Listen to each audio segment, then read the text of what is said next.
Hello students, हम लोग प्रश्न नंबर 14 पे हैं और क्वेश्चन नंबर है 16। कह रहा है विद्यार्थियों के एक समूह द्वारा अपने पर्यावरण संचेतना अभियान के अंतर्गत एक सर्वेक्षण किया गया, जिसमें उन्होंने एक मोहल्ले के 20 घरों में लगे हुए पौधों से संबंधित निम्नलिखित आंकड़े एकत्रित किए। प्रति घर माध्य पौधों की संख्या ज्ञात की। हमें माध्य निकालना है। ठीक है, यहाँ पे देखिए आपका एक आंकड़ा दिया हुआ है, पौधों की संख्या और घरों की संख्या। चलिए देखते हैं।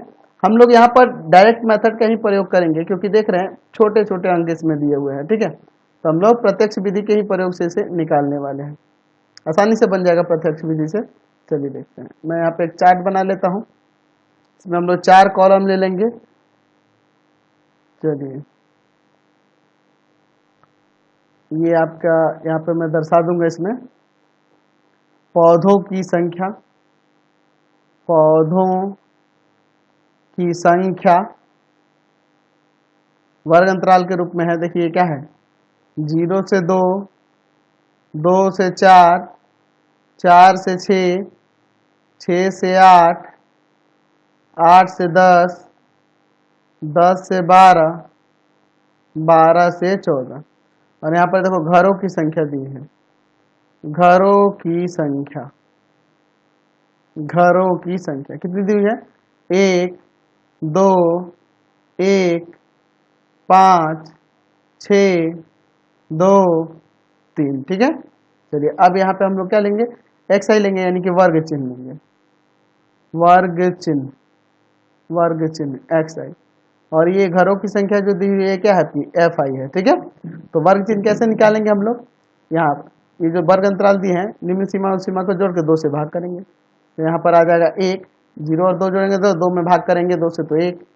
फिर यहाँ आ जाएगा 3, 4 2 6 हुआ ना, यहाँ 6 में भाग किए 2 से तो 3 आ गया। फिर आपका 5, फिर आपका 7, फिर यहाँ 9, 11 और ये रहा आपका 13।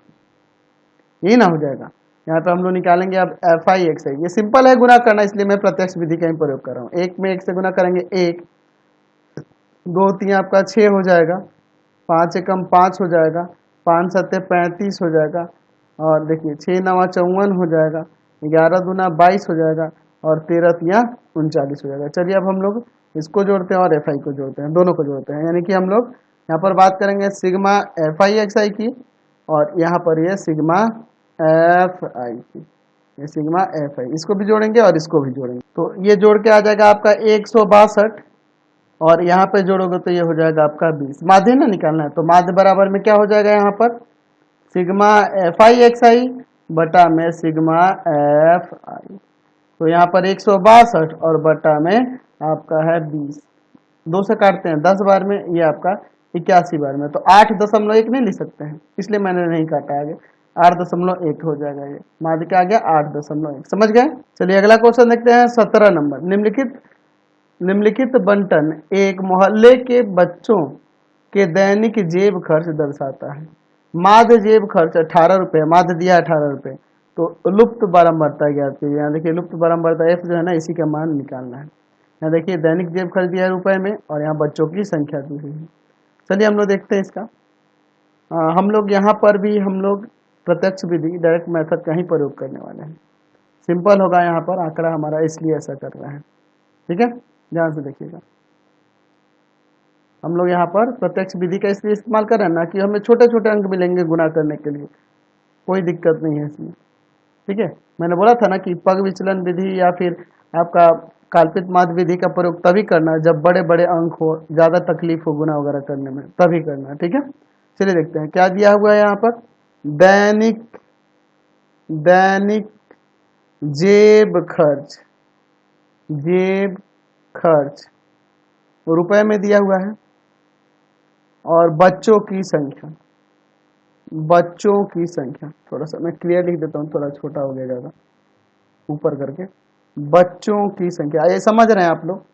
बच्चों की संख्या, बच्चों की संख्या।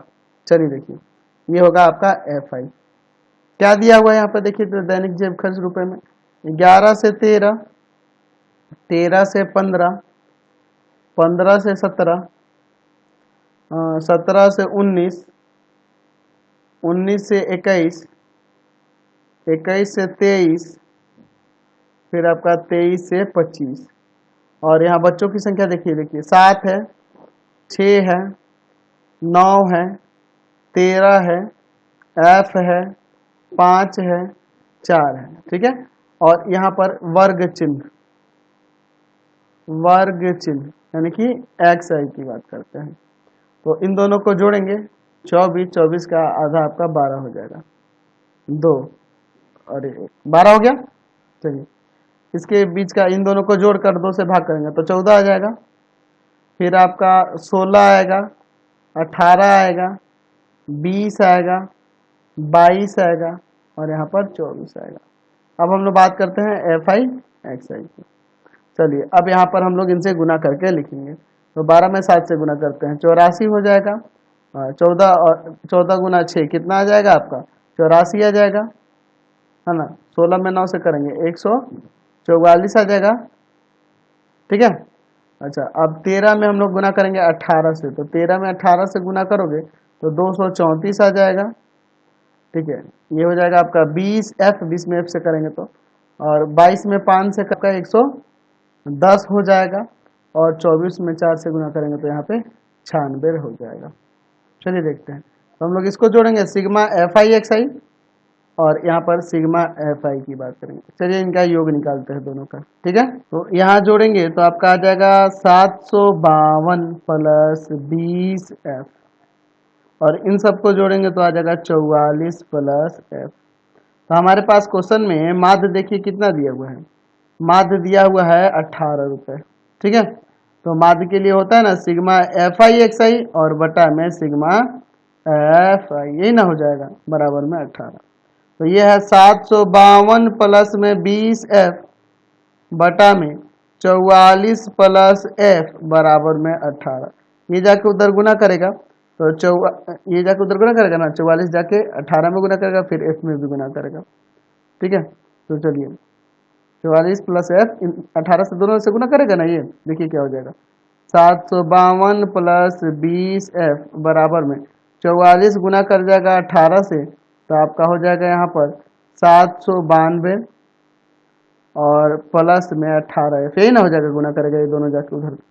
चलिए एक तरफ सेपरेट करते हैं, यहाँ हो जाएगा 20F माइनस का 18F, और इधर हो जाएगा 792 माइनस कर देंगे 752, यहाँ घटाएंगे तो 2F, और यहाँ पर आपका आ जाएगा 40, ये ले जाएंगे भाग में तो आ जाएगा F का मान 20।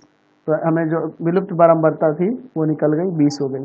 क्वेश्चन नंबर 18 देखिए क्या कह रहा है, किसी अस्पताल में एक डॉक्टर द्वारा 30 महिलाओं की जांच की गई और उनके हृदय स्पंदन की प्रति मिनट संख्या नोट करके नीचे दर्शाए अनुसार संक्षिप्त रूप में लिखी गई, इस तरह से लिखी हुई है।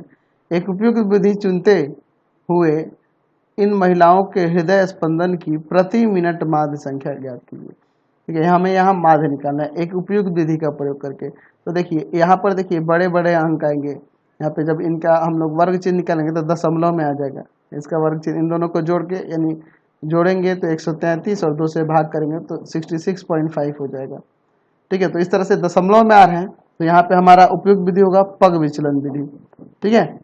चलिए पग विचलन विधि, या फिर हम लोग चाहें तो कल्पित माध्य विधि का भी प्रयोग कर सकते हैं, कोई दिक्कत नहीं है, समझे ना। चलिए ध्यान से देखिएगा, बहुत ही अच्छा क्वेश्चन है। तो इसमें हम लोग क्या करते हैं, कितने कॉलम लेने होंगे, 6 लेंगे ना, 2 2 4 और फिर यहाँ पर एक 2 6 हो जाएगा, ठीक है। पग विचलन विधि द्वारा ही देख लेते हैं। चलो क्या क्या दिया हुआ है, तो मैं इसे वर्ग अंतराल लिख देता हूँ, इतना बड़ा मैं लिख नहीं पाऊंगा यहाँ पे, वर्ग अंतराल, ठीक है। और यहाँ पर महिलाओं की संख्या, महिलाओं की संख्या, महिलाओं की संख्या, महिलाओं की संख्या का मतलब है कि यहाँ FI ये दिया हुआ है। चलिए तो वर्ग अंतराल देखिए क्या है, 65 से 68, 68 से 71, 71 से 74, 71 से 74, 74 से 77, 77 से 80, 80 से 83 और फिर 83 से 86। ठीक है, और यहाँ महिलाओं की संख्या देखिए 2, 4, 3, 8, 7, 4, 2। तो चलिए पहले वर्ग चिन्ह निकाल लेते हैं। वर्ग चिन्ह निकालते हैं। वर्ग चिन्ह यानी कि हम लोग बात करते हैं xi की। तो इसको जोड़ के 2 से भाग करोगे तो यहाँ जोड़ेंगे तो कितना आ जाएगा 133, और 133 में 2 से भाग करेंगे 66.5। इन दोनों को जोड़ के 139 आएगा, और 139 में 2 से भाग करेंगे तो 69.5। उसी तरह से अब देख रहे हैं इसमें 3 बढ़ जा रहा है, तो 3 इसमें बढ़ोगे तो 72.5 हो जाएगा। फिर आपका आ जाएगा यहाँ पर कितना 75.5, 78.5, 81.5, और यहाँ पर हो जाएगा 84.5। यही ना हो जाएगा, ध्यान से देखिएगा। अब हम लोग बात करेंगे डी आई की। तो डी आई होता है एक्स आई माइनस ए। तो ए यहाँ से एज्यूम्ड मीन यानी कल्पित माध्य में लेना होता है इसी के बीच का मान। 3 ऊपर छोड़ते हैं और ये 3 नीचे छोड़ते हैं, तो बीच में यही ना हो जाएगा 75.5, इसी को ए मान लेते हैं। तो देखिए अब हम लोग 66.5 यानी एक्स आई में से ए को घटाएंगे। ए का मतलब 75.5 को। तो 66 में से हम लोग 66.5 में से 75.5 घटाएंगे तो माइनस का 9 आ जाएगा। फिर देखिए यहाँ पर क्या है 69.5 है, और यहाँ पे घटाना है 75.5। तो क्या हो जाएगा यहाँ पर घटाएंगे तो माइनस का 6 आ जाएगा। फिर यहाँ घटाएंगे -3, फिर 0, फिर यहाँ 3, 6, 9। चलिए अब हम लोग बात करते हैं यहाँ पर, चाहो तो आप निकाल सकते हो, हम लोग पग विचलन विधि का प्रयोग करेंगे तो यूआई निकाल सकते हैं। ऐसे डीआई भी कोई बड़े बड़े मान नहीं है, इतना से भी हम लोग कल्पित माध्य विधि से भी बना सकते थे, कोई दिक्कत नहीं था। तो एक्स यूआई क्या होता है डी आई में हम लोग किससे भाग कर देंगे एच से। एच यानी कि वर्ग माप या वर्ग ऊंचाई। तो एच यहाँ देख रहे हैं ना 3 का ही अंतर है। वर्ग माप यहाँ पे क्या है 3 ही ना है जी, बिल्कुल 3 का ही अंतर है। तो 3 से भाग करते जाएंगे तो ये माइनस का 3, माइनस का 2, माइनस का 1, 0, 1, 2, 3। अब हम लोग क्या करेंगे यहाँ पे निकालेंगे एफ आई यू आई, समझे ना, यानी इसमें इससे गुना करके। तो माइनस का 6 हो जाएगा, 3 दूना 6, अच्छा 4 दूना 8, माइनस का 8, 3 एकम माइनस का 3, फिर 0, 7 एकम 7, 4 दूना 8 और 3 दूना 6, यही ना हो जाएगा। चलिए अब बात करते हैं, इसका योग निकालेंगे सिग्मा एफ आई यू आई। तो देखिए ना पहले ही देखो ना, आप यहाँ पे ऐसे समझो, प्लस का 6 माइनस का 6 हट गया, प्लस का 8 माइनस का 8 हट गया, 7 में से 3 गया, आपका 4 बचेगा। चलिए अब इसका योग निकालेंगे इनका, यानी कि सिग्मा एफ आई की बात करेंगे तो ये कितना आ जाएगा, इनको जोड़ेंगे 30 महिलाओं का ही ना लिखा गया है टोटल डाटा, तो 30 ही आएगा जोड़ने पे, आप जोड़ के देख लेना। चलिए अब हम लोग यहाँ माध्य की बात करते हैं। तो ए का मान है यहाँ पे 75.5, एच का मान है 3।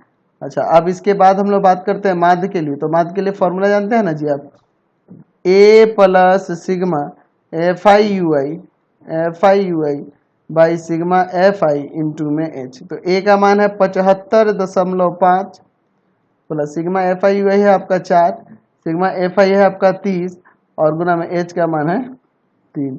इसे आप काट देंगे, 3 दहा का 30। तो यहाँ पर देखो 75.5 है और प्लस में ये 0.4, यानी कि यहाँ 75 क्या आ जाएगा 9 आ जाएगा, यही आपका माध्य होगा। तो ये आपका एक्सरसाइज कंप्लीट हो गया। इस वीडियो में इतना ही रहने देते हैं, नेक्स्ट वीडियो में आगे क्वेश्चन देखेंगे। आपको हमारे 3 चैनलों को सब्सक्राइब करना होगा। पहला है path finder classes Chhapra, path finder classes Chhapra. दूसरा है आपका भारती भवन रविकांत सर, भारती भवन रविकांत सर, भारती भवन रविकांत सर। और तीसरा चैनल है रविकांत सर के नाम से। तीनों चैनल को सब्सक्राइब करेंगे और इससे रिलेटेड वीडियो के लिए सीधे डिस्क्रिप्शन में जाएंगे, और इससे रिलेटेड नोट्स के लिए गूगल पे जाके सर्च करेंगे www.ravikantsir.in, ravikantsir.in, और यहाँ पर जाकर आप सभी क्लासेस के नोट्स और उनके पीडीएफ को डाउनलोड कर सकते हैं, पढ़ भी सकते हैं। इंस्टाग्राम और फेसबुक पे जाके पाथ फाइंडर क्लासेस छपरा को लाइक एंड फॉलो करना नहीं भूलेंगे।